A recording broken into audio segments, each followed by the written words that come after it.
It is related to the uniqueness of inverse.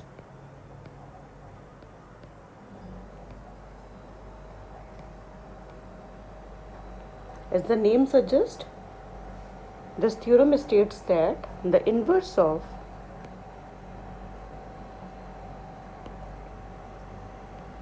each element of a group is unique.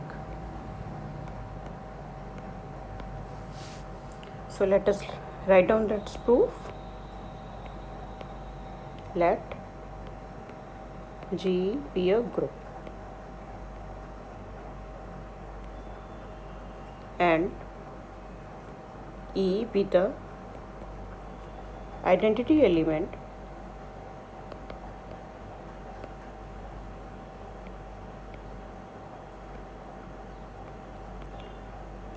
of G.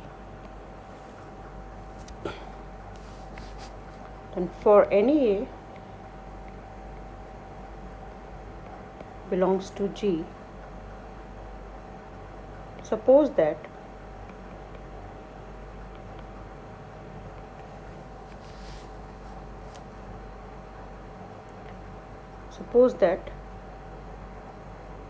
inverse of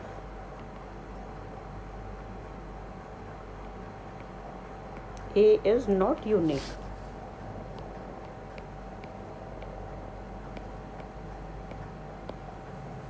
That is, if possible,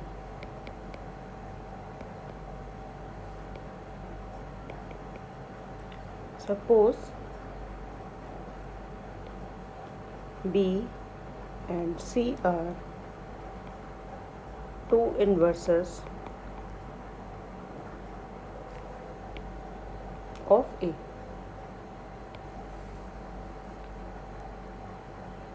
Obviously,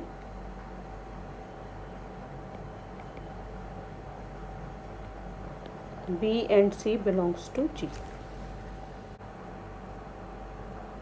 where B, C belongs to G. It is better to include it here, not here. If possible, suppose that B and C, where B, C belongs to G, are two inverses of A. You know that the property of inverse. That means A inverse A gives you the identity element and it is equal to A inverse. So, by the property of inverse,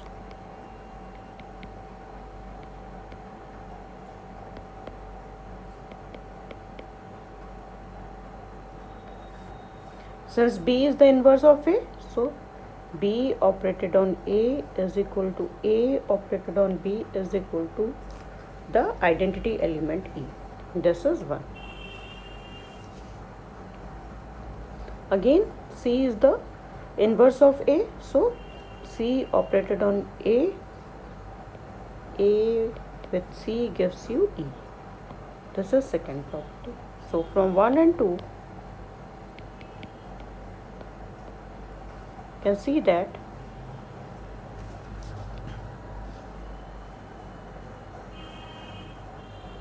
from 1 and 2 you can see that BA equal to C.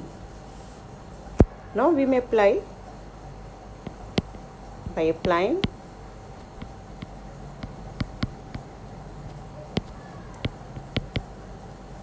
right cancellation law.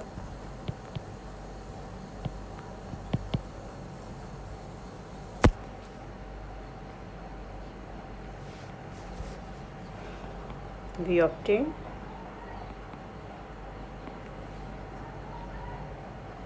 B equal to C. This proves that identity element is unique in G. This proves that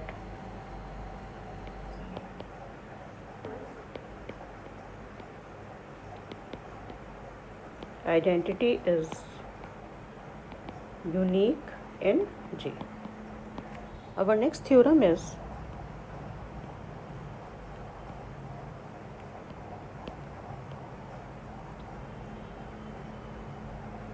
the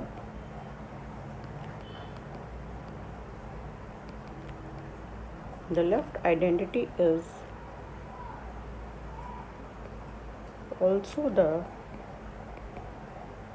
right identity in a group. So proof. Before proving the theorem, let us understand the concept of left identity and the right identity. So what does identity element do? Suppose E is the identity and A is any element belongs to G. Then E operated on A gives you the A. So E is called the identity element. So when E operated in the left satisfies this property, then E is called the left identity.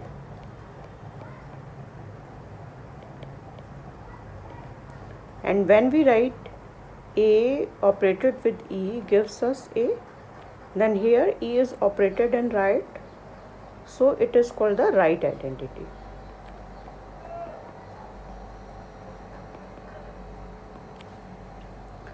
So the left in a group, left identity is again same as the right identity that we need to prove. There is a similar concept of inverse. Suppose A is an element and A inverse denotes the inverse of A. Then if A inverse operated on the left and gives us the identity element E, then this A is called the left inverse.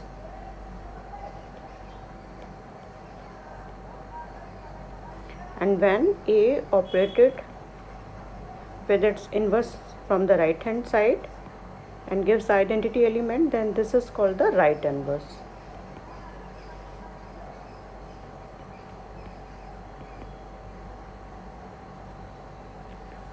So here we have to prove that the left identity is also the right identity in a group. So proof.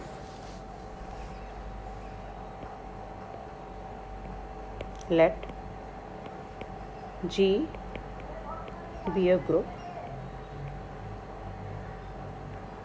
and E be the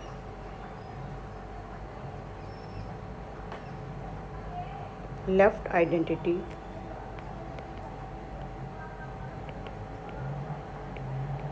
in G. So since E is left identity for any A belongs to G, we have E operated with A gives us A. This is 1. To prove that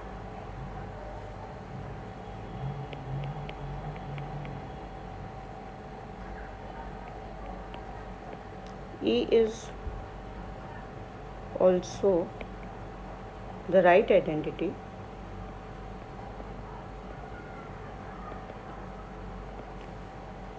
we show that A operated E gives us A.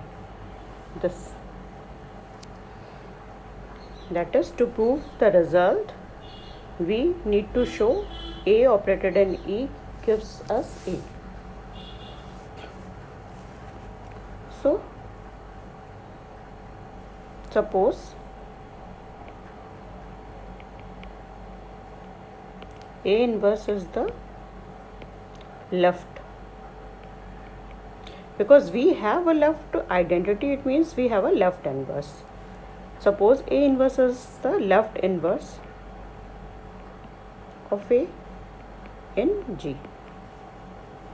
Then A inverse operated on A gives us the identity element 3. So now from 2, we need to show that A operated on E gives us A. So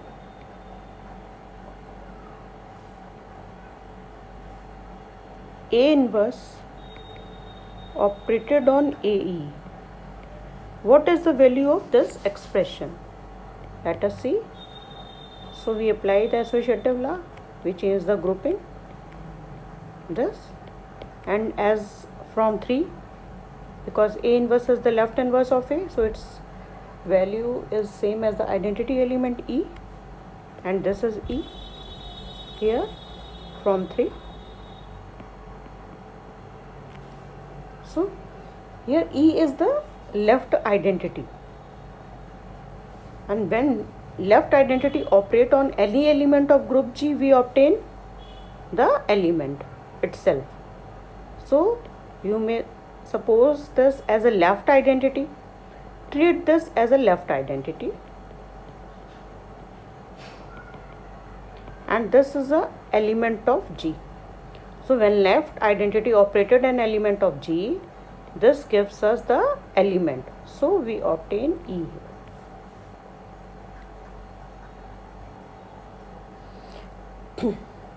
And what is E here?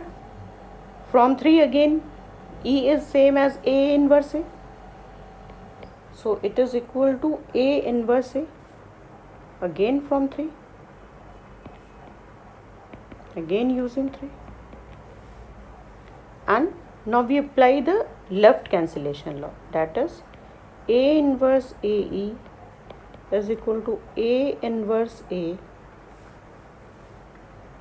gives us AE equal to A by applying left cancellation law.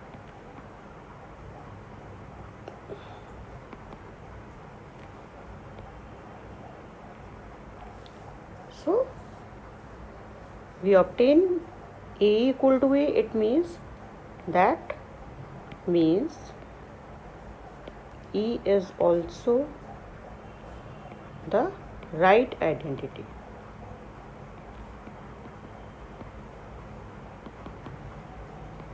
Right identity in G. So hope this theorem is clear to you, that the left identity is also the right identity in a group.